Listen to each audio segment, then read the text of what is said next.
ప్రియమైన దేవుని వాళ్ళారా, మనం ఈరోజు మరొక ప్రత్యేకమైన అంశాన్ని పరిశీలించే ప్రయత్నం చేద్దాం. అంశం పేరు ఏంటంటే బాప్తిస్మము ఏ నామములో పొందాలి అన్న ఈ అంశంలోనే మనము రెండు భాగాలుగా ఇంతకు ముందే మనము కొన్ని విషయాలను నేర్చుకున్నాము. ఈరోజు అందులోని మూడవ భాగాన్ని మనం పరిశీలించే ప్రయత్నం చేద్దాం. అయితే ప్రియులారా, దేవుడు ఒక వాగ్దానం ఏం చేశాడు అని మనము ఆలోచన చేస్తే, పాత నిబంధన గ్రంథంలో మీకు కొత్త పేరు పెడతాను అన్న ఒక వాగ్దానాన్ని దేవుడు చేసినట్టుగా మనకు అనేకమైన లేఖనాలు ఉన్నాయి. మనము గత తరగతులలోనే వాటిని పరిశీలన చేశాము. అయితే ఈ కొత్త పేరు అంటే ఏంటి అన్న విషయంలో చాలా మందికి ఈ విషయం మీద సరైన అవగాహన లేదు. ఏంటి ఇంతకీ కొత్త పేరు? కొత్త పేరు అంటే పరిశుద్ధ గ్రంథం ఏం చెబుతుంది అంటే, గుణలక్షణాలు, మహిమ, ఒక యేసుక్రీస్తు వారు ఏ గుణలక్షణాలు అయితే ధరించుకుని ఈ లోకానికి వచ్చారో, ఏ మహిమనైతే ధరించుకుని ఈ లోకానికి వచ్చారో దానినే నామము లేక పేరు అని పరిశుద్ధ గ్రంథం తెలియజేస్తుంది. కాబట్టి ఈ కొత్త పేరు, కొత్త గుణ లక్షణాలు, నూతన పరచబడుతున్న నవీన స్వభావము ఎక్కడ మనం ధరించుకుంటున్నాము, ఎక్కడ ఆ వాగ్దానాన్ని దేవుడు నెరవేరుస్తూ ఉన్నాడు అని మనం ఆలోచన చేస్తే, ఏదైతే ఒక మనిషి యొక్క ప్రారంభము ఎక్కడ జరుగుతుంది, ఒక క్రైస్తవుని యొక్క ప్రారంభం ఎక్కడ జరుగుతుంది అంటే బాప్తిస్మం దగ్గర జరుగుతుంది. కాబట్టి బాప్తిస్మంలో మనకు ఆ కొత్త పేరు అనేది పెట్టబడుతుంది, ఆ మహిమ అనేది మనం ధరించుకుంటున్నాము, ఆ గుణ లక్షణాలను ధరించుకుంటూ ఉన్నాము అన్న విషయాన్ని మనం గమనించుకోవడం. అంటే ప్రాచీన స్వభావాన్ని దాని క్రియలతో కూడా పరిత్యజించి నూతన పరచబడుతున్న నవీన స్వభావాన్ని ధరించుకుంటూ ఉన్నాం. అసలు ఈ బాప్తిస్మము అనేది చాలా ప్రాముఖ్యమైన విషయం. ఎందుకంటే ఒక క్రైస్తవుని జీవితం ఎక్కడ ప్రారంభం అవుతుంది అంటే బాప్తిస్మము దగ్గరనే ప్రారంభం అవుతుంది. కొన్ని సంవత్సరాలుగా క్రైస్తవుడు అనుకుని సంఘములో ఉంటూ ప్రార్థన చేస్తూ వాక్యాన్ని కూడా తెలుసుకుంటూ ఆ వాక్యాన్ని అనుసరిస్తూ ఉన్నా కూడా బాప్తిస్మం గనక తీసుకోకుండా ఆ వ్యక్తి గనక చనిపోతే డైరెక్ట్ గా నరకానికి వెళ్ళిపోయే ప్రమాదం ఉంది అన్న విషయాన్ని మనం గమనించాలి. కాబట్టి క్రైస్తవుడు అనే ఈ పేరు ఎక్కడ పెట్టబడుతుంది అని అంటే ఇది బాప్తిస్మములో పెట్టబడుతుంది అన్న విషయాన్ని మనం గమనించాలి.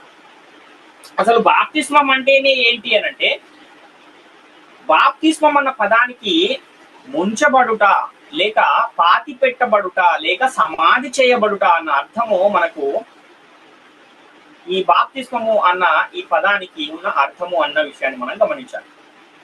కాబట్టి ఏం జరుగుతుంది ఈ బాప్తిస్మంలో అంటే, యేసుక్రీస్తు యొక్క మరణములోనికి, యేసుక్రీస్తు యొక్క సమాధిలోనికి, యేసుక్రీస్తు యొక్క పునరుత్థానములోనికి మనము పాలు పొందుతూ ఉన్నాము. కాబట్టి అది చాలా ప్రాముఖ్యమైన విషయం అన్న విషయాన్ని గమనించాలి. కాబట్టి బాప్తిస్మంలో క్రైస్తవుడు అనే పేరు పెట్టబడుతుంది.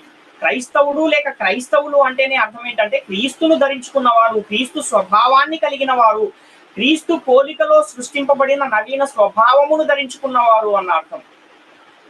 ఇదంతా ఏంటంటే కొత్త పేరు, కొత్త స్వభావము. ఈ కొత్త పేరును ఎక్కడ ధరించుకుంటున్నాము మనము? ఈ కొత్త స్వభావం మనకి ఎక్కడ పెట్టబడుతూ ఉంది, ఎక్కడ మనం దాన్ని ధరించుకుంటున్నాము? ఈ పాత స్వభావాన్ని ఎక్కడ విడిచిపెడుతున్నాం అంటే బాప్తిస్మంలో విడిచిపెడుతూ ఉన్నాం. కాబట్టి బాప్తిస్మంలో మనకు పెట్టబడే ఈ కొత్త పేరు ఎవరు పెడతారు అని అంటే, నేటి కాలంలో కనుక మనం చూస్తే బాప్తిస్మం పెట్టగానే ఎవరైతే బాప్తిస్మం ఇచ్చారో ఆ దైవజనుడు లేక ఆ పాస్టర్ గారు ఏం చేస్తారంటే ఆయనకున్న పాత పేరు తీసేసి కొత్త పేరు పెడతాడు అనమాట. ఏంటి ఆ పేరు అంటే పిలిచే పేరును మారుస్తాడు. అంతకు ముందు ఆయనకి ఏదో వేరే పేరు ఉందనుకోండి, ఏ పేతురు అనో, లేకపోతే ఏ సంసోను అనో, లేకపోతే అబ్రహాము అనో, ఇస్సాకు అనో, ఇలా పేర్లు మారుస్తున్నారు నేటి కాలంలో. పేరు, కొత్త పేరు పెడతాను అన్న మాట ఈ పిలవడానికి పెట్టిన పేరు గురించి చెప్పట్లేదు పరిశుద్ధ గ్రంథం. నీకున్న స్వభావాన్ని మార్చుకోమని చెబుతుంది, నీకున్న క్రియలను మార్చుకోమని చెప్తుంది. అది ఆ పేరు. ఆ పేరు ఎక్కడ మనకు పెట్టబడుతుంది అంటే, ఎవరు ఆ పేరును పెడతారు అంటే దేవుడు ఆ పేరును మనకు పెడతాడు. అదే ఏంటి అంటే క్రైస్తవుడు అనే పేరును బాప్తిస్మములో మనం పొందుకుంటూ ఉన్నాం. క్రీస్తును ధరించుకున్నవాడు క్రైస్తవుడుగా పిలువబడుతూ ఉన్నాడు అన్న విషయాన్ని మనం గమనించాలి. కాబట్టి ఈ కొత్త పేరు పెట్టబడటం అనేది చాలా ప్రాముఖ్యమైనది. ఎందుకంటే బాప్తిస్మం ద్వారానే ఎవరైనా సరే దేవుని కుటుంబంలో చేర్చబడుతూ ఉన్నారు, క్రీస్తు సంఘములో చేర్చబడుతున్నారు. కనుక ఈ బాప్తిస్మం విషయంలో చాలా జాగ్రత్త కలిగి ఉండవలసిన అవసరం ఉంది. కాబట్టి బాప్తిస్మం తీసుకున్న వారికి ఏం తెలియాలి అంటే, క్రీస్తును ధరించుకున్నాను, నేను క్రీస్తు స్వభావంలోనికి మార్చబడ్డాను, నా పాత స్వభావాన్ని పాతి పెట్టేశాను, విడిచిపెట్టేశాను, నూతన స్వభావాన్ని నేను ధరించుకున్నాను అన్న విషయము ఎవరికి తెలియాలి అంటే బాప్తిస్మం ఎవరైతే తీసుకుంటున్నారో వాళ్లకు తెలియాల్సిన అవసరం ఉంది. కాబట్టి ఇంత ప్రాముఖ్యమైన బాప్తిస్మం విషయంలో నేటి కాలంలో ఏం జరుగుతుంది అంటే గలిబిలి గందరగోళ పరిస్థితులు క్రైస్తవ సమాజంలో కనబడుతున్నాయి. ఎందుకంటే ఏ నామములో బాప్తిస్మం పొందాలి అనే విషయంలోనే ఒక స్పష్టత లేదు, ఒక క్లారిటీ లేని పరిస్థితి కనబడుతుంది. అసలు ఎవరైనా క్రైస్తవుడు అని పిలువబడాలంటే ఒక క్రైస్తవుని జీవితంలో ప్రారంభము ఏదో ఆ బాప్తిస్మము అనే ఆ ప్రారంభం విషయంలోనే ఒక సరైన అవగాహన కనుక లేకపోతే ఇక మిగతా క్రైస్తవ జీవితము విశ్వాస జీవితం ఎలా ఉంటుందో ఒకసారి మీరే ఆలోచించుకోవాల్సిన అవసరం ఉంది. కాబట్టి బాప్తిస్మమే కదా ఏదో ఒకటి తీసేసుకుందాం అనుకుంటే సరిపోతుందా అంటే సరిపోదు. పరిశుద్ధ గ్రంథం ఏం చెబుతుందో దాని ప్రకారంగా వాక్యానుసారమైన బాప్తిస్మాన్ని తీసుకోవాల్సిన అవసరం ఉంది.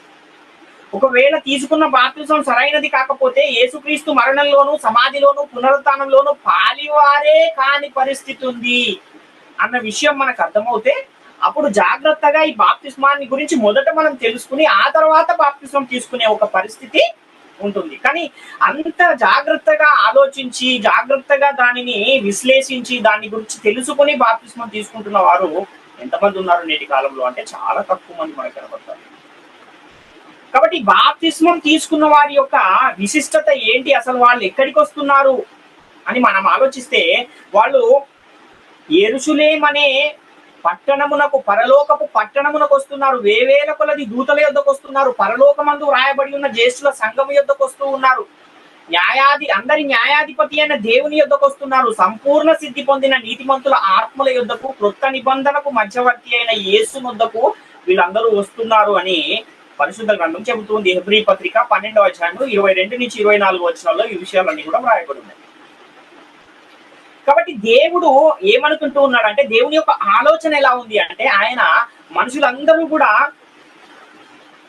ఎలాంటి ఆలోచన కలిగి ఉండాలి అంటున్నాడంటే మనుషులందరూ రక్షణ పొంది సత్యమును గూర్చిన అనుభవ జ్ఞానము పొందాలి అని ఆయన కోరుకుంటున్నాడు. ప్రతి ఒక్కరు కూడా అలా ఉండాలి అన్నది ఆయన యొక్క కోరికగా కనబడుతుంది. 1 తిమోతి పత్రిక 2వ అధ్యాయం 4వ వచనం ప్రకారం. కాబట్టి ఎవరైనా సరే రక్షణ లేకపోయినా ఇబ్బందికరమైన పరిస్థితులే ఎదుర్కోవాల్సి వస్తుంది. అలాగే సత్యాన్ని గూర్చిన అనుభవ జ్ఞానం లేకపోయినా ఇబ్బందికరమైన పరిస్థితులే వారి యొక్క విశ్వాస జీవితంలో ఎదుర్కోవాల్సిన పరిస్థితి ఉంది. కాబట్టి ఎవరు కూడా ఎక్కడ కూడా నశించకూడదు, అందరూ రక్షింపబడాలి. యేసుక్రీస్తు రెండవ రాకడ అనేది ఆలస్యం ఎందుకు అవుతుంది అంటే అందరూ రక్షింపబడాలి అనే ఆ యొక్క రాకడ అనేది దేవుడు ఏం చేస్తున్నాడు అంటే దాన్ని ఇంకా కొంచెము దాన్ని పొడిగిస్తూ ఉన్నాడు. అందుకే దీర్ఘశాంతము గలవాడై ఉన్నాడు దేవుడు. 2వ పేతురు పత్రిక 3వ అధ్యాయం 9వ వచనం ప్రకారం. కొంతమంది ఆలస్యం అనుకుంటున్నారు కానీ అది ఎందుకు అనంటే ఎక్కడ ఎవరు కూడా నశించకూడదు అని దేవుడు ఇచ్చయించి అందరూ అంతటా మారు మనసు పొందాలని ఆయన దీర్ఘశాంతం గలవాడై ఉన్నాడు. కాబట్టి ఒక మనిషిని రక్షింపబడాలి అంటే ఏది ప్రాముఖ్యమైనది అనంటే బాప్తిస్మం అనేది చాలా ప్రాముఖ్యమైనది. రక్షణ పొందాలంటే ఏం చేయాలంటే బాప్తిస్మం పొందాలి. రక్షింపబడడానికి బాప్తిస్మం కాకుండా ఇంకేదైనా వేరే మార్గం ఏమైనా ఉందా, అలాంటి పరిస్థితులు ఏమైనా ఉన్నాయా అంటే అలాంటి పరిస్థితులు ఏవి కూడా లేవు. కేవలం బాప్తిస్మము ద్వారానే తప్ప ఎవరు కూడా రక్షింపబడలేరు అన్న విషయము చాలా స్పష్టంగా పరిశుద్ధ గ్రంథం తెలియజేస్తుంది. రోమపత్రిక 10వ అధ్యాయం 9వ వచనంలో అదేమనగా యేసు ప్రభు అని నీ నోటితో ఒప్పుకుని దేవుడు మృతులలో నుండి ఆయనను లేపినని నీ హృదయమందు విశ్వసించిన ఎడల నీవు రక్షింపబడదు. నోటితో ఒప్పుకుని హృదయమందు విశ్వసిస్తే మాత్రము సరిపోతుందా? ఇంకా నేను యేసును ప్రభు అని ఒప్పుకున్నాను కదండి, హృదయంలో ఆయనను దేవుడు మృతులలో నుండి లేపాడని కూడా విశ్వసించాను అని అంతవరకే ఊరుకుంటే సరిపోతుందా అంటే అది కూడా సరిపోదు. ఆ ఒప్పుకోలు మరియు ఆ విశ్వసించిన ఆ విశ్వాసము నిన్ను ఎక్కడికి నడిపించాలంటే బాప్తిస్మము యొద్దకు నడిపించాలి. యేసును ప్రభు అని ఒప్పుకొని దేవుడు మృతులలో నుండి ఆయనను లేపాడని విశ్వసించి ఊరుకుంటే సరిపోదు. అది బాప్తిస్మం యొద్దకు నిన్ను నడిపిస్తేనే నీవు రక్షణ పొందుతావు. అలా ఆ బాప్తిస్మం యొద్దకు వచ్చిన నీవేం చేయాలంటే వాక్యానుసారమైన బాప్తిస్మాన్ని తీసుకోవాలి. పౌలు శీలలు చెరసాలలో వేయబడినప్పుడు జరిగిన ఒక సందర్భాన్ని మనం చూడగలిగితే అపోస్తుల కార్యాలు 16వ అధ్యాయం 31-32 వచనాల్లో అందుకు వారు ప్రభు అయిన యేసునందు విశ్వాసం ఉంచుము, అప్పుడు నీవును నీ ఇంటి వారును రక్షణ పొందుదురని చెప్పి అతని ఇంటనున్న వారందరికీ దేవుని వాక్యమును బోధించిరి అని ఇక్కడ చూస్తున్నాం. అంటే రక్షణ పొందుటకు నేనేమి చేయాలి అని చెరసాల నాయకుడు అడిగినప్పుడు పౌలు ఇచ్చిన సమాధానం ఏంటంటే, ప్రభు అయిన యేసు నామమున విశ్వాసం ఉంచితే రక్షింపబడతారు అని చెబుతున్నాడు. ఈ విశ్వాసం కూడా ఎక్కడికి నడిపించాలంటే బాప్తిస్మము యొద్దకే నడిపించాలి. నేను ప్రభు అయిన యేసు నామాన విశ్వాసం ఉంచాను కదా, ఇంకా నేను పడిపోయాను అనుకుంటే అది కూడా తప్పే, అది కూడా సరిపోదు. అపోస్తల కార్యాలు 16:33లో రాత్రి ఆ గడియలోనే అతడు వారిని తీసుకుని వచ్చి వారి గాయములు కడిగను, వెంటనే అతడును అతని ఇంటి వారందరూ బాప్తిస్మము పొందిరి అని ఇక్కడ చూస్తున్నాం. అంటే ఆ ఇంటి వారికి పౌలు శీలలు వాక్యాన్ని బోధించారు, ఆ వాక్యాన్ని వాళ్ళు విన్నారు, విన్న వాక్య ప్రకారంగా యేసుక్రీస్తునందు విశ్వాసం ఉంచారు. విశ్వాసం ఉంచిన తర్వాత ఏం జరిగింది అంటే వారు అక్కడ బాప్తిస్మము పొందారు.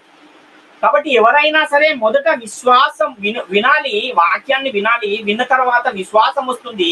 ఆ విశ్వాసము వచ్చిన ఆ విశ్వాసము నిన్ను బాప్తిస్మము యుద్ధకు నడిపించాలి. రోమా 10:17 ప్రకారం వినుట వలన విశ్వాసము కలుగును, వినుట క్రీస్తును గుర్చిన మాట వలన కలుగును అని తెలియజేస్తున్నాడు. ఎందుకని ఈ విశ్వాసము అనేది వినుట ద్వారా ఎందుకు కలగాలి అనంటే, మొదట వింటేనే ఆ విన్న తర్వాత వచ్చిన విశ్వాసము ద్వారానే ఏం చేయగలుగుతాము మనం అంటే ప్రార్థన చేయగలుగుతాం. రోమపత్రిక 10:14-15 వచనాన్ని చూస్తే, వారు విశ్వసింపని వానికి ఎట్లు ప్రార్థన చేయుదురు, వినని వాణిని ఎట్లు విశ్వసించుదురు, ప్రకటించువాడు లేకుండా వారు ఎట్లు విందురు, ప్రకటించువారు పంపబడని ఎడల ఎట్లు ప్రకటించుదురు, ఇందు విషయమై ఉత్తమమైన వాటిని గూర్చిన సువార్త ప్రకటించు వారి పాదములు ఎంతో సుందరములైనవని రాయబడి ఉన్నది అని చెబుతున్నాడు. అంటే విశ్వాసము రావాలంటే ప్రకటించేవారు మొదట పంపబడాలి. ఆ ప్రకటించేవారు పంపబడిన వారు ఏం చేయాలంటే వాక్యాన్ని ప్రకటించాలి. ఆ ప్రకటించిన వాక్యము ద్వారా విన్నవారు విశ్వాసాన్ని పొందాలి. పొందిన ఆ విశ్వాసం ఎక్కడికి నడిపించాలంటే బాప్తిస్మము యుద్ధకు నడిపించాలి. ఇది ప్రాసెస్. కాబట్టి క్రీస్తును గూర్చిన మాట వినాలి, క్రీస్తును ప్రభు అని ఒప్పుకోవాలి, క్రీస్తును దేవుడు మృతులలో నుండి లేపాడని హృదయమందు విశ్వసించాలి, విని విశ్వసించిన తర్వాత మారు మనసు పొందాలి, మారు మనసు పొందాక పశ్చాత్తాపపడాలి, పశ్చాత్తాపడిన తర్వాత పాప క్షమాపణ నిమిత్తము యేసుక్రీస్తు నామమున బాప్తిస్మము పొందాలి. అప్పుడు ఒక మనిషి రక్షింపబడినట్టు. ఇవన్నీ జరగాలి. ఇందులో ఏ ఒక్కటి జరగకపోయినా ఒక మనిషి రక్షణలోనికే రాలేడు అన్న విషయాన్ని గమనించాలి. 1 పేతురు పత్రిక 3:20-21లో బాప్తిస్మం ఏం చేస్తుందో అన్న విషయాన్ని అక్కడ తెలియజేస్తున్నాడు. 1 పేతురు పత్రిక 3:20-21 వచనంలో, దేవుని దీర్ఘశాంతం ఇంకను కనిపెట్టుకొని చుండినప్పుడు పూర్వము నోవహు దినములలో ఓడ సిద్ధపరచబడుచుండగా అవిధేయులైన వారి యొద్దకు అనగా చెరలో ఉన్న ఆత్మల యొద్దకు ఆయన ఆత్మరూపిగానే వెళ్లి వారికి ప్రకటించెను. ఆ ఓడలో కొందరు అనగా 8 మంది నీటి ద్వారా రక్షణ పొందిరి. దానికి సాదృశ్యమైన బాప్తిస్మం ఇప్పుడు మిమ్మును రక్షించుచున్నది. అదేదనగా శరీర మాలిన్యము తీసివేయట కాదు గాని యేసుక్రీస్తు పునరుత్థాన మూలముగా దేవుని విషయము నిర్మలమైన మనస్సాక్షిని ఇచ్చు ప్రత్యుత్తరమే అంటున్నాడు. అంటే బాప్తిస్మం ఏం చేస్తుంది? ఒక మనిషిని రక్షిస్తుంది. బాప్తిస్మానికి ముందు జరగవలసిన కార్యాలన్నీ జరగాలి. వినాలి, విశ్వసించాలి, మారు మనస్సు పొందాలి, పశ్చాత్తాపపడాలి, ఆ తర్వాత బాప్తిస్మం పొందాలి. అప్పుడు ఒక మనిషి రక్షింపబడతాడు అన్న విషయాన్ని ఇక్కడ తెలియజేస్తున్నాడు. మార్కు సువార్త 16:15-16 కూడా, మరియు మీరు సర్వలోకమునకు వెళ్ళి సర్వ సృష్టికి సువార్తను ప్రకటించుడి, నమ్మి బాప్తిస్మం పొందిన వాడు రక్షింపబడును, నమ్మని వానికి శిక్ష విధింపబడును అంటున్నాడు. కాబట్టి బాప్తిస్మం అనేది చాలా ప్రాముఖ్యమైనది. అది ఒక మనిషిని ఎక్కడికి నడిపిస్తుంది అంటే రక్షణలోనికి నడిపిస్తుంది, జీవములోనికి నడిపిస్తుంది, వెలుగులోనికి నడిపిస్తుంది అన్న విషయాన్ని మనం గమనించువారమై ఉన్నాం. తీతు పత్రిక 3:4-5 వచనాలు కూడా చూస్తే, మన రక్షకుడైన దేవుని యొక్క దయయు మానవుల ఎడల ఆయనకున్న ప్రేమయు ప్రత్యక్షమైనప్పుడు మనము నీతిని అనుసరించి చేసిన క్రియల మూలముగా కాక తన కనికరము చొప్పుననే పునర్జన్మ సంబంధమైన స్నానము ద్వారాను పరిశుద్ధాత్మ మనకు నూతన స్వభావమును కలుగజేయటం ద్వారాను మనలను రక్షించెను. అంటే పునర్జన్మ సంబంధమైన స్నానం అంటే పునఃస్థితి స్థాపన సంబంధమైన స్నానము అని చెప్తుంది బైబిల్. ఏంటి పునఃస్థితి సంబంధమైన స్నానము అనంటే, ఆదాము పాపము చేయకమునుపు ఏ స్వభావాన్నైతే ఏ స్థితినైతే కలిగి ఉన్నాడో ఆ స్థితిని మరలా మనం ఎక్కడ పొందుకుంటూ ఉన్నామంటే బాప్తిస్మములో పొందుకుంటూ ఉన్నాము అన్న విషయాన్ని ఇక్కడ తెలియజేస్తున్నాం. యేసుక్రీస్తు కూడా ఈ బాప్తిస్మాన్ని గురించి ఏం చెబుతున్నాడు అంటే, ఒకడు క్రొత్తగా జన్మించితేనే గాని దేవుని రాజ్యమును చూడలేడు అన్న విషయాన్ని యోహాను సువార్త 3:3 వచనంలో తెలియజేస్తున్నాడు. ఏంటి ఇంతకీ క్రొత్తగా జన్మించడం అంటే, అదే యోహాను సువార్త 3:5 యేసు ఇట్లానే ఒకడు నీటి మూలముగాను ఆత్మ మూలముగాను జన్మించితేనే గాని దేవుని రాజ్యంలో ప్రవేశింపలేడని మీతో నిశ్చయముగా చెప్పుచున్నాను అంటున్నాడు. ఏంటి నీటి మూలంగా ఆత్మ మూలంగా జన్మించడం అంటే, నీటిలో నీ పాత జీవితాన్ని పాతి పెట్టేసి నూతన జీవంతో మరలా తిరిగి లేవడాన్నే బాప్తిస్మము అని పరిశుద్ధ గ్రంథం తెలియజేస్తుంది. కాబట్టి ఈ బాప్తిస్మం అనేది ఒక మనిషిని ఏం చేస్తుంది అంటే రక్షిస్తుంది. ఎందుకు మరలా జన్మించాలి? మరలా జన్మించాల్సిన అవసరం ఎందుకుంది అంటే, మన ఆత్మ అనేది పూర్వము అపరాధముల చేత పాపముల చేత చనిపోయిన స్థితిలో ఉంది. చనిపోయిన ఆ ఆత్మను మనం బాప్తిస్మం పొందుట ద్వారా మరలా జీవింపజేస్తూ ఉన్నాము అన్న విషయాన్ని గమనించాలి. బాప్తిస్మం పొందక ముందు ఆత్మ ఎలా ఉంది అంటే చనిపోయిన స్థితిలో ఉంది, దేవునితో సమాధాన స్థితి లేని పరిస్థితిలో ఉంది. మన పాపములు దేవునికి మనకు అడ్డుగా ఉన్నాయి. పాపం పోవాలంటే మనం బాప్తిస్మం పొందాలి. ఆ పాపము క్షమింపబడితేనే చనిపోయిన మన ఆత్మలు మరలా బ్రతికింపబడతాయి. కాబట్టి ఈ బాప్తిస్మం పొందడం వలన ఏం జరుగుతుంది అంటే, ఎలాంటి మహిమను ఔన్నత్యాన్ని పొందుకుంటున్నాము అంటే, మనము దేవుని కుమారులముగా మార్చబడుతూ ఉన్నాం. దైవ కుమారత్వాన్ని మరలా పొందుకుంటూ ఉన్నాం. యోహాను పత్రిక 1:12-13 తనను ఎందరు అంగీకరించినో వారందరికీ అనగా తన నామమందు విశ్వాసం ఉంచు వారికి దేవుని పిల్లలగుటకు ఆయన అధికారమును అనుగ్రహించెను అంటున్నాడు. రోమపత్రిక 8:14 కూడా అదే విషయాన్ని తెలియజేస్తున్నాడు. దేవుని ఆత్మచేత ఎందరు నడిపించబడుతురో వారందరూ దేవుని కుమారులై ఉందురు అంటున్నాడు. గలతీ పత్రిక 3:26 కూడా యేసుక్రీస్తునందు మీరందరూ విశ్వాసము వలన దేవుని కుమారులై ఉన్నారు. కాబట్టి ఇలా మనం దేవుని కుమారులం అయ్యామంటే సత్యవాక్యము వలన మరియు సువార్త వలన మనము మరలా జన్మించాము గనుక మనము దేవుని కుమారులముగా మార్చబడుతూ ఉన్నాం. 1 కొరింథీ పత్రిక 4:16 కూడా చూస్తే, క్రీస్తు యేసునందు సువార్త ద్వారా నేను మిమ్మల్ని కంటిని గనుక మీరు నన్ను పోలి నడుచుకుని వారై ఉండవలెనని మిమ్మల్ని బతిమాలు కొనుచున్నాను అంటున్నాడు పౌలు.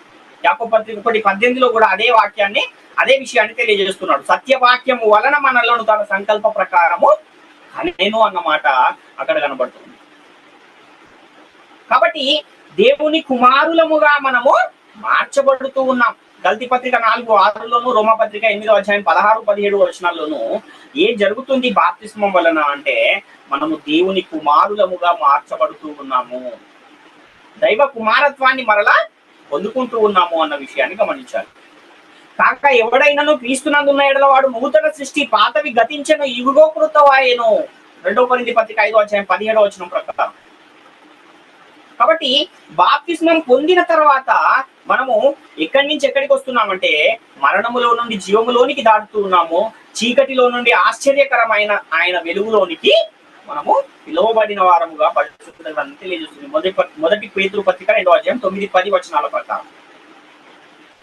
కాబట్టి బాప్తిస్మం పొందిన వారు ఎలాంటి ఔన్నత్యాన్ని పొందుకుంటూ ఉన్నారంటే, వారు పరిశుద్ధులతో ఏకపట్టణస్థులు, దేవుని ఇంటి వారుగా మారుతూ ఉన్నారు, దేవునికి సమీపస్తులుగా మారుతూ ఉన్నారు.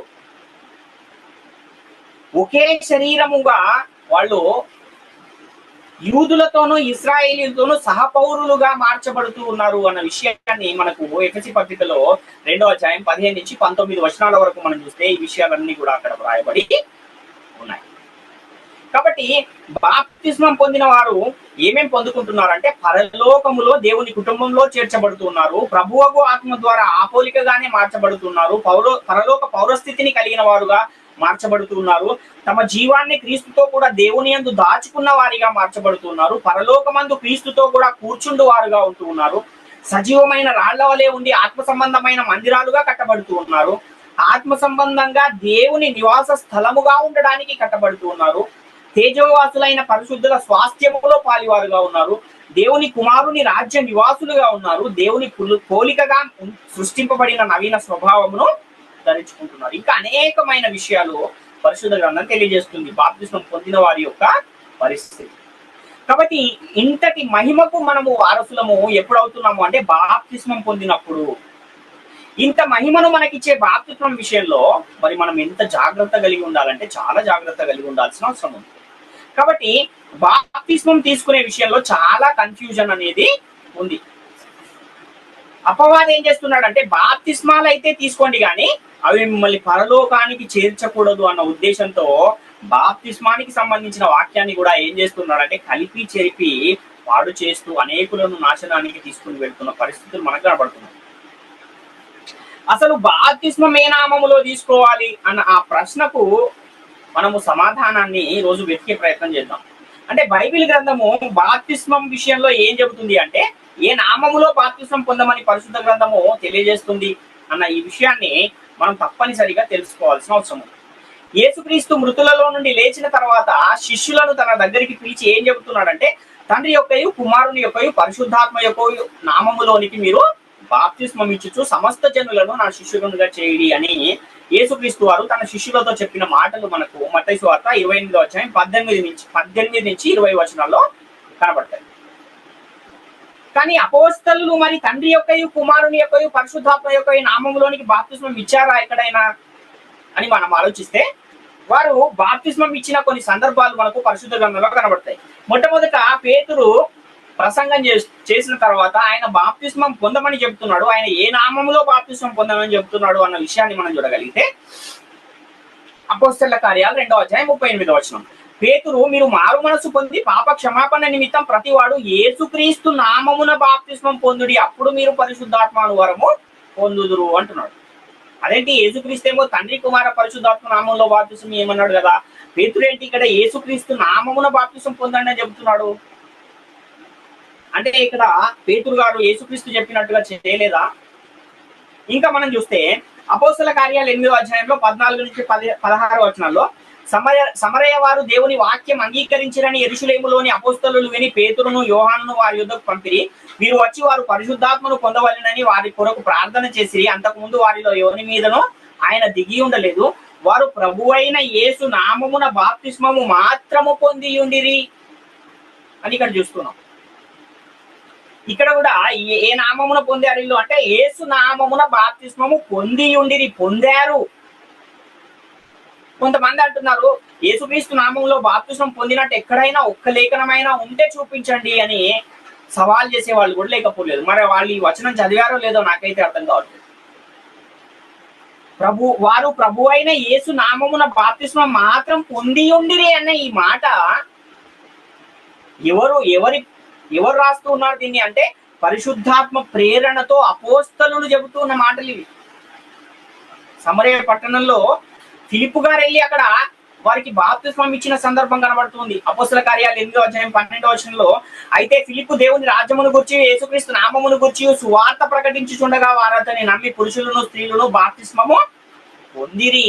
ఎవరిచ్చారు ఇక్కడ బాప్తిస్మం అంటే ఫిలిప్పు గారు ఇచ్చారు. ఏ నామంలో ఇచ్చారు? యేసు నామమున బాప్తిస్మాన్ని మీరు పొందారు. అక్కడేమో పేతురు గారు యేసుక్రీస్తు నామమున బాప్తిస్మం పొందండి అని చెబుతున్నారు. పౌలు గారు కూడా బాప్తిస్మం ఇచ్చిన ఒక సందర్భం మనం చూడగలిగితే అపోస్తల కార్యాలు 19వ అధ్యాయంలో 1 నుంచి 5 వచనాల్లో, అపోల్లో కొరింథులో ఉన్నప్పుడు జరిగినదేమనగా పౌలు పై ప్రదేశములలో సంచరించి ఎఫెసునకు వచ్చి కొందరు శిష్యులను చూచి మీరు విశ్వసించినప్పుడు పరిశుద్ధాత్మను పొందిదిరా అని వారిని అడగగా వారు పరిశుద్ధాత్ముడు ఉన్నాడన్న సంగతి మేము వినలేదని చెప్పిరి. అప్పుడు అతడు అలాగైతే మీరు దేనిని బట్టి బాప్తిస్మం పొందిదిరా అని అడగగా వారు యోహాను బాప్తిస్మమును బట్టి అని చెప్పిరి. అందుకు పౌలు యోహాను తను వెనుకవచ్చు అని అనగా యేసునందు విశ్వాసం ఉంచవలెనని ప్రజలతో చెప్పుచు మారు మనసు విషయమైన బాప్తిస్మం ఇచ్చెనని చెప్పెను. వారు ఆ మాటలు విని ప్రభువైన యేసు నామమున బాప్తిస్మము పొందిరి. ఇక్కడ కూడా ప్రభువైన యేసు నామమున బాప్తిస్మం పొందిరి అని కనబడుతోంది. అంటే పొందిరి అని ఇక్కడ వ్రాయబడ్డా కూడా పొందలేదా వాళ్ళు అంటే కొంతమంది అలానే మాట్లాడుతున్నారు నేటి కాలంలో. అదేవిధంగా పేతురు గారు ఇంకొక చోట బాప్తిస్మాన్ని గురించి మాట్లాడిన ఆ మాటను కూడా చూస్తే అపోస్తల కార్యాలు 10వ అధ్యాయం 48వ వచనంలో, యేసుక్రీస్తు నామమందు వారు బాప్తిస్మం పొందవలెనని ఆజ్ఞాపించెను, తరువాత కొన్ని దినములు తమ యొద్ద ఉండుమని వారతని వేడుకొనిరి అని చూస్తున్నాం. ఇక్కడ కూడా ఆజ్ఞాపించాడంట, కమాండ్ చేశాడు ఆయన. He commanded them to baptize in the name of Jesus Christ. కాబట్టి యేసుక్రీస్తు నామమునే ఎందుకు వీళ్ళు బాప్తిస్మం ఇస్తున్నారు? యేసుక్రీస్తు ఏమో తండ్రి యొక్క కుమారుని యొక్క పరిశుద్ధాత్మ యొక్క నామంలో బాప్తిస్మం ఇవ్వండి అని చెప్పి వెళ్ళాడు కదా.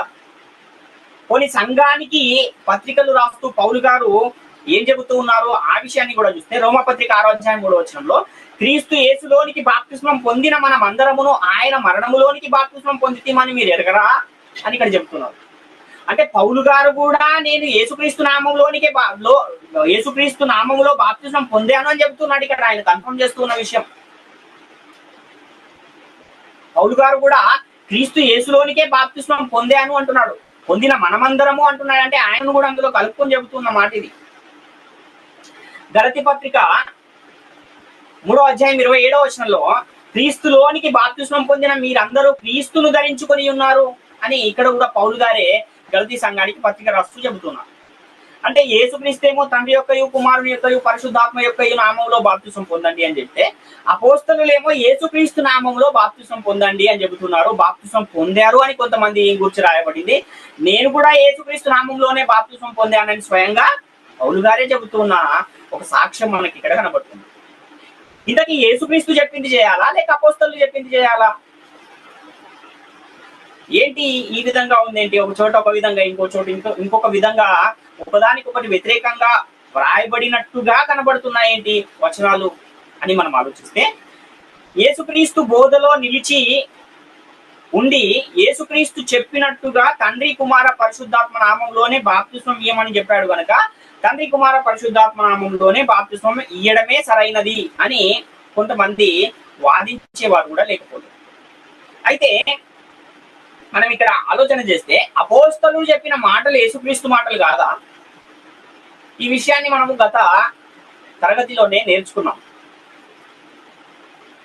యేసుక్రీస్తు వారి మాటలనే అపోస్తలులు చెప్పారా, వాళ్ళు ఏమైనా తమ సొంత మాటలు చెప్పారా అన్న ఆ యొక్క అంశాన్ని మనం ఇదివరకే నేర్చుకుని ఉన్నాం. కనుక అపోస్తలులు ప్రకటించిన ఆ మాటలు ఎవరి మాటలు అని అంటే అవి యేసుక్రీస్తు మాటలే. వారి సొంత మాటలు వాళ్ళేమి చెప్పలేదు. ఎందుకంటే మీరు నా వాటిలోనివి తీసుకుని బోధించుడి అని యేసుక్రీస్తు వారు యోహాను సువార్త 14వ అధ్యాయం 15వ అధ్యాయం 16వ అధ్యాయం ఈ 3 అధ్యాయాలు చదివితే చాలా స్పష్టంగా యేసుక్రీస్తు వారు చెబుతూ ఉన్న పరిస్థితి మనకు అక్కడ కనబడుతుంది. సత్యస్వరూపి అయిన ఆత్మ వచ్చినప్పుడు ఆయన నా వాటిలోనివి తీసుకుని మీకు బోధించును కనుక ఆయన నన్ను మహిమపరచును అని యేసుక్రీస్తు వారు చెప్పిన మాట మనకు కనబడుతుంది. ఇంతకీ అసలు ఈ లేఖనాలు ఎలా కలిగాయి? అపోస్తలు ఏమైనా తమ సొంత మాటలు చెప్పారా అంటే వాళ్ళు తమ సొంత మాటలు ఏం చెప్పలేదు. 2వ పేతురు పత్రిక 1వ అధ్యాయం 20-21లో ఒకడు తన ఊహను బట్టి చెప్పుట వలన లేఖనములో ఏ ప్రవచనమును పుట్టదని మొదట గ్రహించుకున్న వాడే నేలైనగా ప్రవచనం ఎప్పుడును మనుషుని ఇచ్చను బట్టి కలగలేదు కానీ మనుషులు పరిశుద్ధాత్మ వలన ప్రేరేపింపబడిన వారై దేవుని మూలముగా పలికిరి అంటున్నాడు. ఇంకొక విషయాన్ని చూస్తే 2వ కొరింథీ పత్రిక 1వ అధ్యాయం 18వ వచనంలో దేవుడు నమ్మదగిన వాడు కనుక మేము మీకు చెప్పిన వాక్యము అవునని చెప్పి కాదన్నట్టుగా ఉండలేదు అని కూడా పౌలు గారు సంఘానికి తెలియజేస్తున్నారు.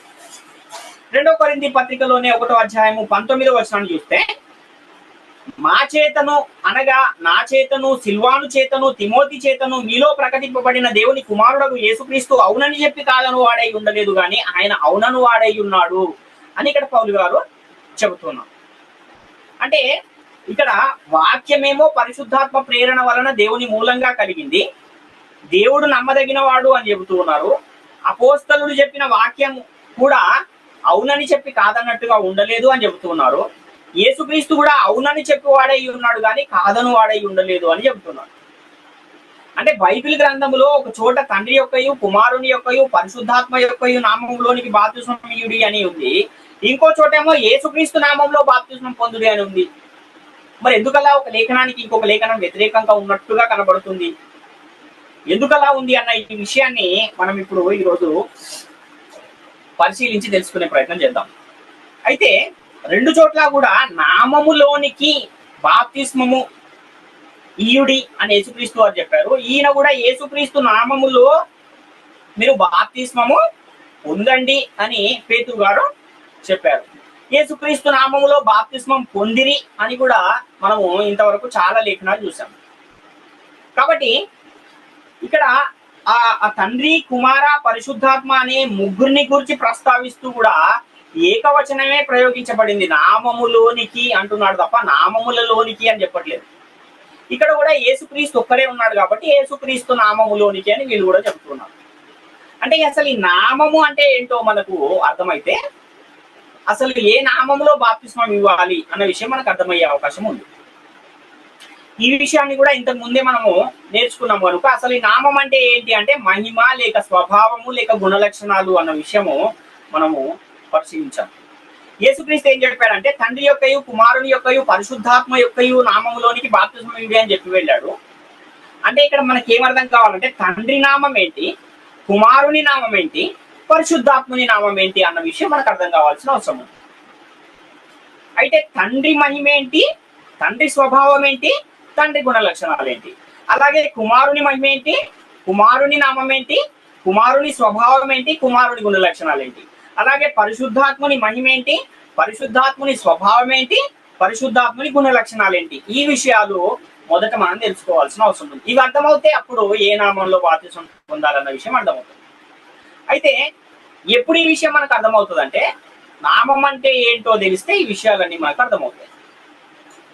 కాబట్టి తండ్రి యొక్కయు అంటే తండ్రి నామములోనికి, కుమారుని యొక్కయు అంటే కుమారుని నామంలోనికి, పరిశుద్ధాత్ముని యొక్కయు అంటే పరిశుద్ధాత్ముని నామములోనికి, అంటే ఆ మహిమను ధరించుకుంటాము అని ఇక్కడ పరిశుద్ధ గ్రంథం తెలియజేస్తుంది. ఎందుకంటే నామం అంటేనే మహిమ అని పరిశుద్ధ గ్రంథం తెలియజేస్తుంది కనుక ఆ మహిమలోనికి ఆ మహిమను మనం ధరించుకుంటున్నాము అన్న విషయాన్ని మనం ఇక్కడ గ్రహించాలి. కాబట్టి నామము అంటే పిలవడానికి పెట్టే పేరు అనుకుంటున్నారు చాలా మంది. కానీ మనకు పెట్టే పేర్లకు ఒక గుణము కానీ, ఒక లక్షణం కానీ, ఒక క్యారెక్టర్ కానీ ఉండదు.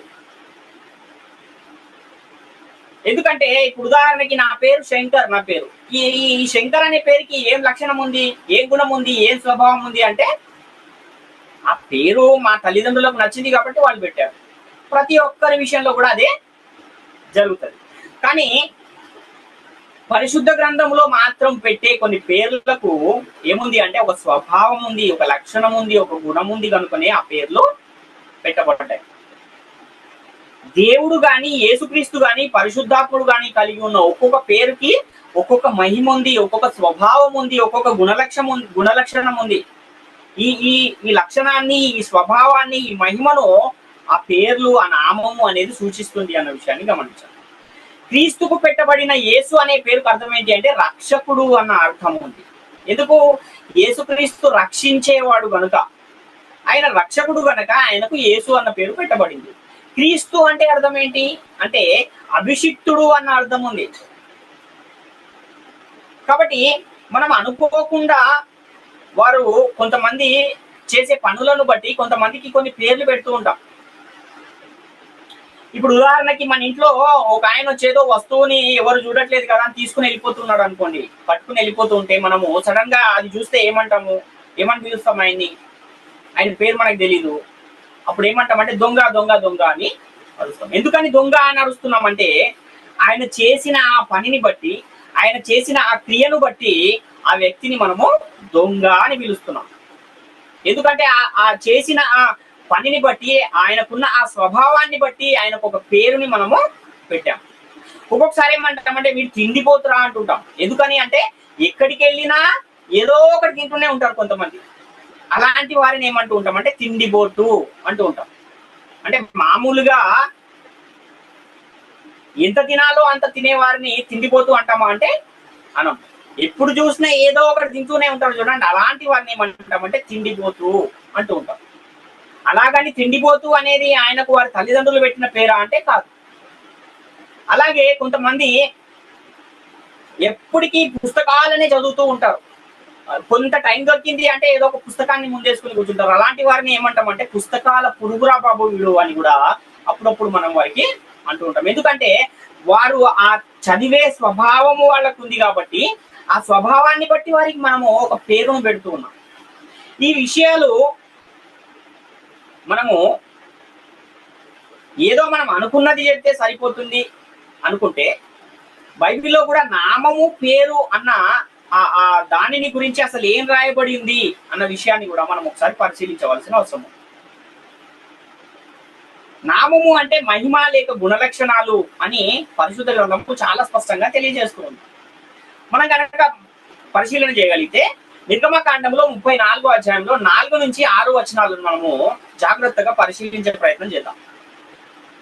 నిర్గమకాండ 34 అధ్యాయం 4 నుంచి 6 వచనాలు. కాబట్టి అతడు మొదటి పలకల వంటి 2 రాతి పలకలను చెక్కెను. మోషే తనకు యెహోవా ఆజ్ఞాపించినట్లు ఉదయమందు పెద్దలకడ లేచి ఆ 2 రాతి పలకలను చేతపట్టుకుని సినాయి కొండ ఎక్కగా మేఘములో యెహోవా దిగి అక్కడ అతనితో నిలిచి యెహోవా అను నామమును ప్రకటించెను. అతని ఎదుట యెహోవా అతని దాటి వెళ్ళుచు యెహోవా కనికరము, దయా, దీర్ఘశాంతము, విస్తారమైన కృపా సత్యములు గల దేవుడైన యెహోవా అని ఇక్కడ మనకు లేఖనం కనబడుతుంది.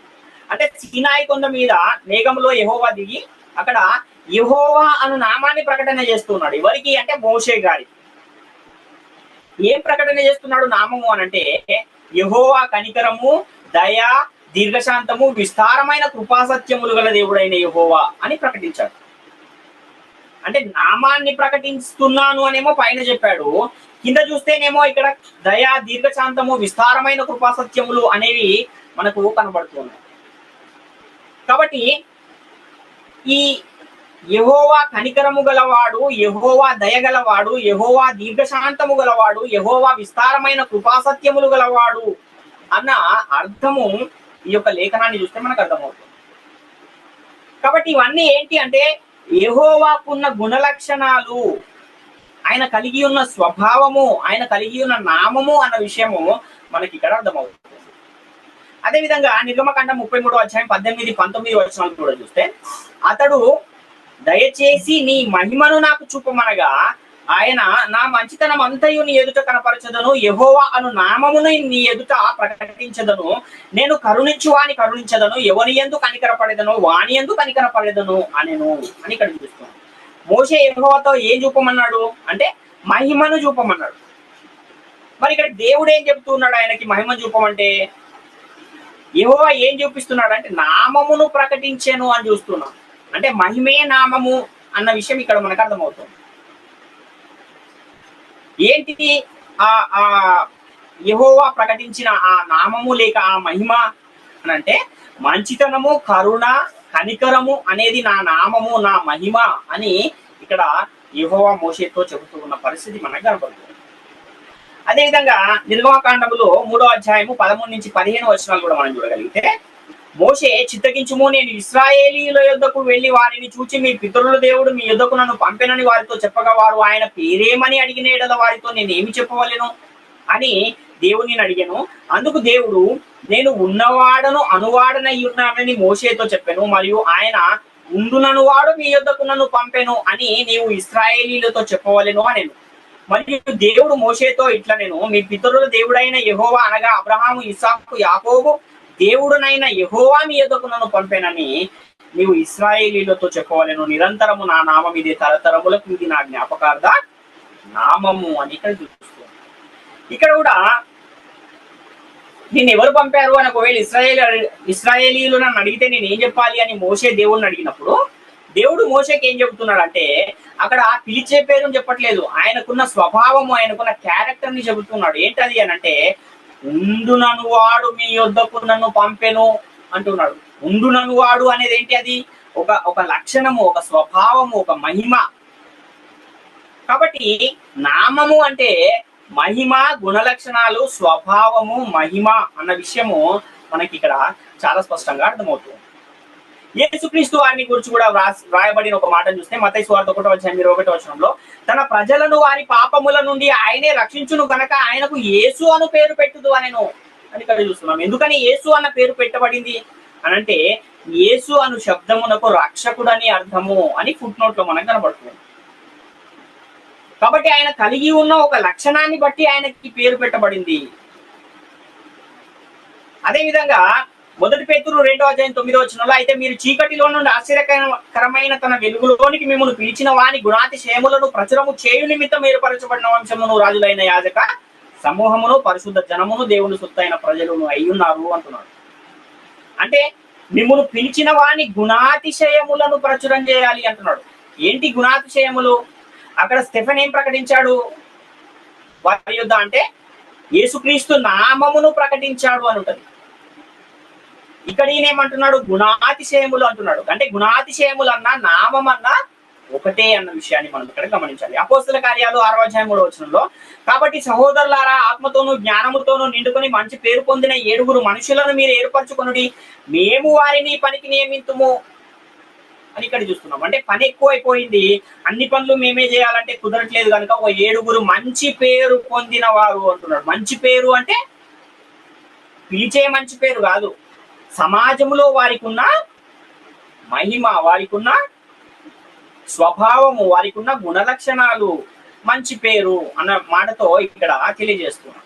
అపోస్తల కార్యాలు 10వ అధ్యాయం 21, 22 వచనాలు కూడా చూస్తే, పేతురు ఆ మనుషుల యొద్దకు దిగి వచ్చి, ఇదిగో మీరు వెదుకువాడను నేనే, మీరు వచ్చిన కారణమేమని అడిగాను. అందుకు వారు, నీతిమంతుడును దేవునికి భయపడువాడును యూదా జనులందరి వలన మంచి పేరు పొందిన వాడును ఆయన శతాధిపతి కొర్నేలి అని ఒక మనుషుడున్నాడు, అతడు నిన్ను తన ఇంటికి పిలువనంపించి నీవు చెప్పు మాటలు వినవలనని పరిశుద్ధ దూతల వలన బోధింపబడినని చెప్పి, అప్పుడు అతడు వారిని లోపలికి పిలిచి ఆతిథ్యం ఇచ్చాను.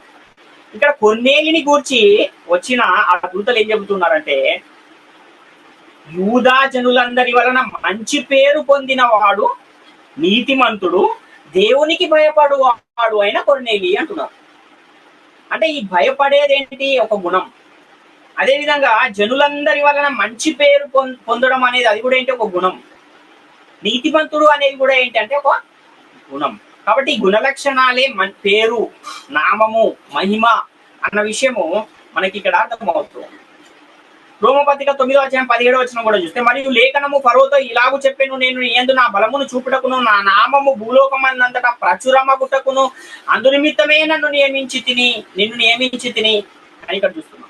అంటే ఫరోతో ఇలాగూ చెప్పాను, నేను నీ యందు నా బలమును చూపుటకును నా నామమును భూలోకమందంతటా ప్రచురపరచుటకును అంటున్నాడు. అంటే భూలోకమందంతటా ప్రకటించబడిన నామం ఏంటి? ప్రచురపరచబడిన నామం ఏంటి అంటే దేవుని యొక్క కార్యాలను గురించి ఆ రోజు అక్కడ జరిగిన ఆ 10 సూచక క్రియలు, 10 అద్భుతాలను ప్రపంచం అంతా కూడా వాటిని చెప్పుకొనుచు దేవుడు అంటే ఆయన అన్ని భయపడిన సందర్భాలు, అందరూ కూడా భయాందోళనకు గురైన సందర్భాలు మనకు కనబడతాయి.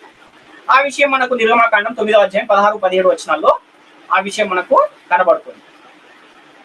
ప్రసంగి గ్రంథం 7వ అధ్యాయం 1వ వచనం కూడా చూస్తే, సుగంధ తైలము కంటే మంచి పేరు మేలు, ఒకని జన్మదినము కంటే మరణ దినమే మేలు అంటున్నాడు.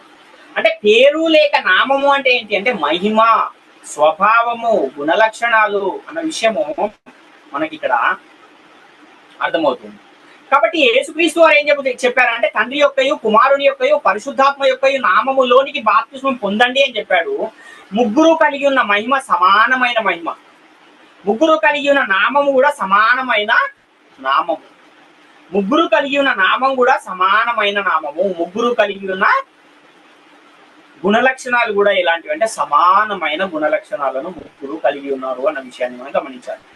అంటే ఏదైతే దేవుడు అక్కడ దీర్ఘశాంతము, దయా, కనికరము, విస్తారమైన కృపాసత్యములు అన్న ఆ గుణలక్షణాలు ఏవైతే ఉన్నాయో ఆ గుణలక్షణాలనే ధరించుకుని ఎవరు వచ్చారు ఈ లోకానికి అంటే యేసుక్రీస్తు వారు వచ్చారు.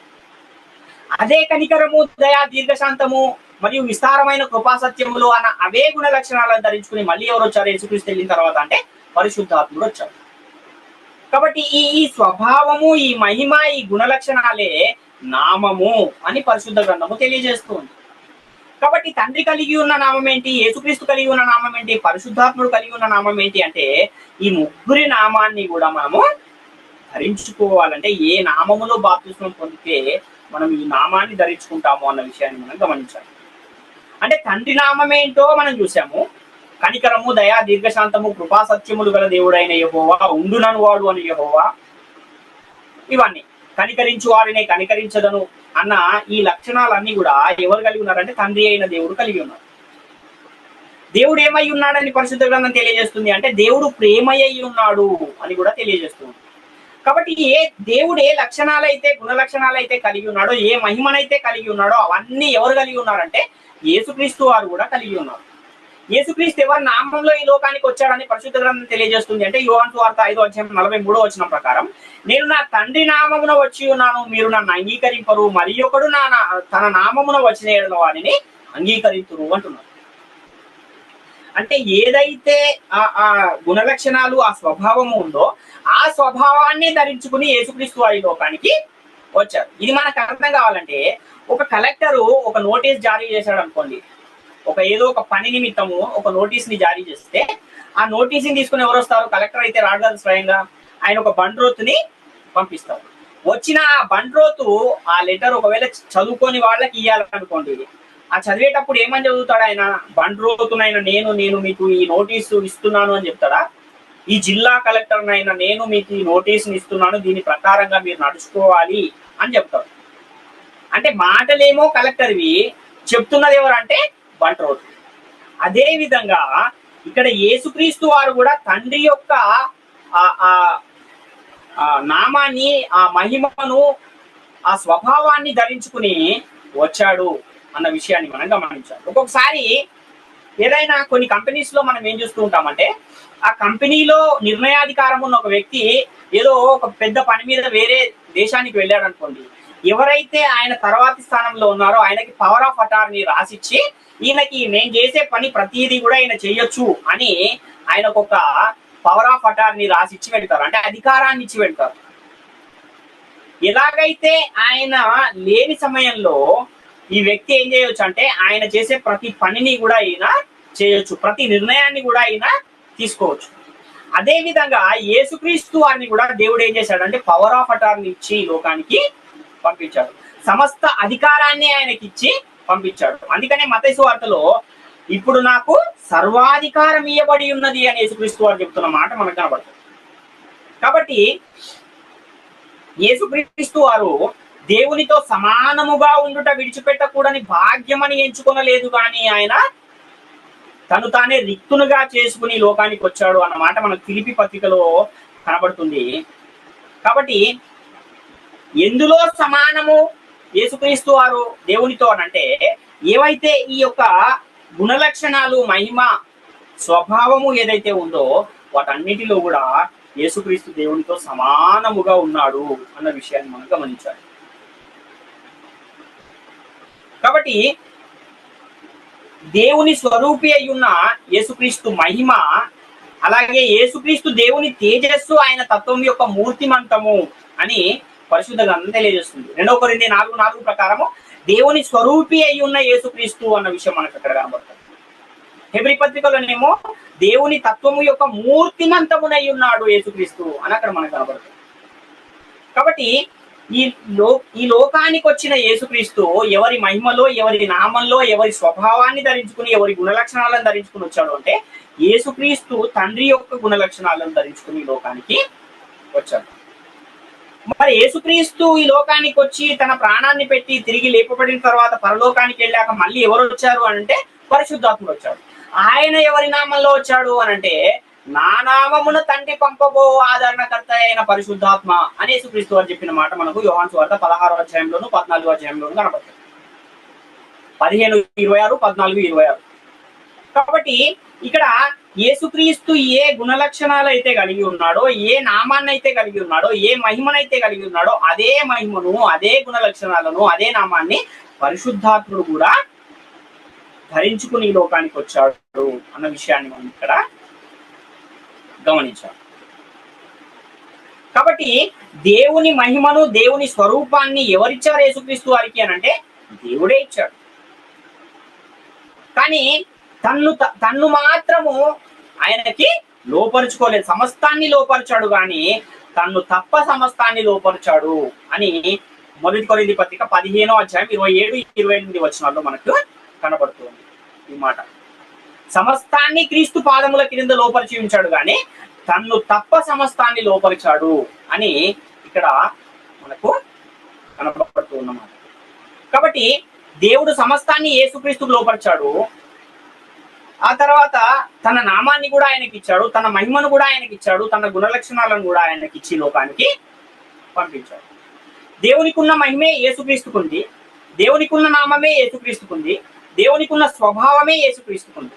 అదేవిధంగా యేసుక్రీస్తుకున్న మహిమే పరిశుద్ధాత్మునికి ఉంది, యేసుక్రీస్తుకున్న స్వభావమే పరిశుద్ధాత్మునికి ఉంది, యేసుక్రీస్తుకున్న గుణలక్షణాలే పరిశుద్ధాత్మునికి ఉన్నాయి.